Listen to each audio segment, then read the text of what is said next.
Crude को यूं ही काला सोना नहीं कहा जाता, ब्लैक गोल्ड। जी हाँ, मैं बात कर रहा हूँ क्रूड ऑयल की।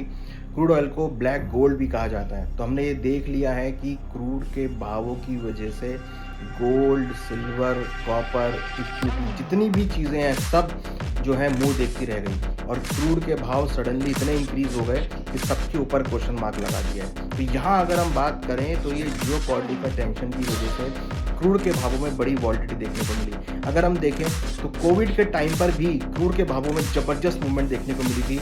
वो मोमेंटम डाउन साइड की तरफ था, जहाँ पर -$40 के लेवल आए थे। कोई भी कमोडिटी आज तक माइनस में नहीं गई है, केवल क्रूड के प्राइस ऐसे हैं जो माइनस में गए थे कोविड के टाइम पे। तो आप आइडिया लगा सकते हैं कि कोविड के टाइम पे जब कमोडिटी के प्राइस, क्रूड के प्राइस -40 जा सकते हैं, तो वॉर के टाइम पर वो कितने इंक्रीज हो सकते हैं।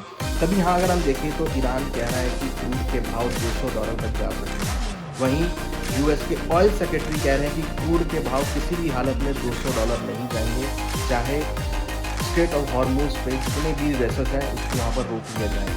क्योंकि कहीं ना कहीं जिस तरीके से यूएस के पास इन्वेंट्रीज हैं, आईईए ने भी यहाँ पर अब रिजर्व में से क्रूड को निकाला है। वहीं अगर हम बात करें तो G7 कंट्रीज़ ने भी ऑयल रिजर्व में से क्रूड को ओपन किया है। तो यहाँ पर जो सप्लाईज़ है वो पूरा प्रयास है बढ़ाने की।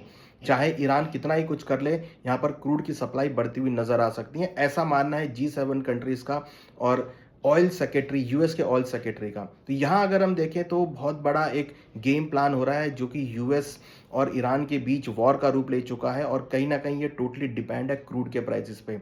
आज अगर हम देखें तो हर एक इकोनॉमी क्रूड के ऊपर डिपेंड है, और अगर हम देखें तो धीरे धीरे ये जो क्राइसिस है ये इंक्रीज होता हुआ जा रहा है। मगर हाँ, अगर ये सप्लाईज बढ़ती हैं, अगर ये सप्लाई बिल्कुल कंट्रोल हो जाती हैं, सप्लाई पुराने लेवल पर आ जाती हैं, तो फिर हम क्रूड और गैस के भावों में गिरावट भी आती हुई देखेंगे। क्योंकि यहाँ अगर हम बात करें तो क्रूड की जो डिमांड है वो उतनी ज़्यादा नहीं है। केवल जो भाव बढ़े हैं ये केवल सप्लाईज की वजह से हैं।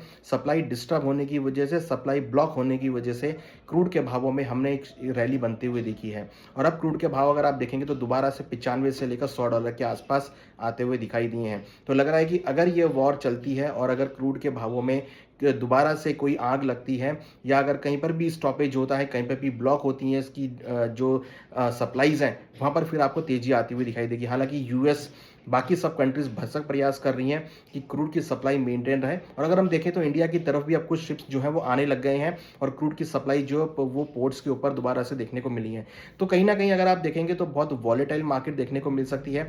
इसकी इतनी वॉलेटिलिटी है जितनी वॉलेटिलिटी गोल्ड सिल्वर में भी देखने को नहीं मिली है। तो इसकी वजह से हम हमेशा से ही क्रूड को ब्लैक गोल्ड के तौर पे बोलते हैं, और ये एक ऐसा प्रोडक्ट है जो केवल गोल्ड को ही नहीं, सिल्वर को ही नहीं, इवन सभी करेंसीज को, सभी इक्विटी मार्केट को ये मूवमेंट प्रोवाइड करता है। तो क्रूड अगर आप देखेंगे तो एक ऐसी कमोडिटी है जो हर एक इकोनॉमी के लिए बहुत ज़रूरी है, और हर एक इकोनॉमी इसके ऊपर डिपेंड होती है। चाहे वो यूएस हो, चाहे वो इंडिया हो, चाहे वो सऊदी हो, चाहे वो चाइना हो, चाहे वो रशिया हो, चाहे वो रशिया यूक्रेन हो, जितनी भी इकोनॉमीज है सभी क्रूड के ऊपर, नेचुरल गैस के ऊपर डिपेंड होती हैं। क्योंकि ये सब जो चीज़ें हैं ये क्रूड की वजह से कहीं ना कहीं इकोनॉमी को गति प्रोवाइड करते हैं, स्पीड प्रोवाइड करते हैं, फोर्स प्रोवाइड करते हैं, सपोर्ट प्रोवाइड करते हैं।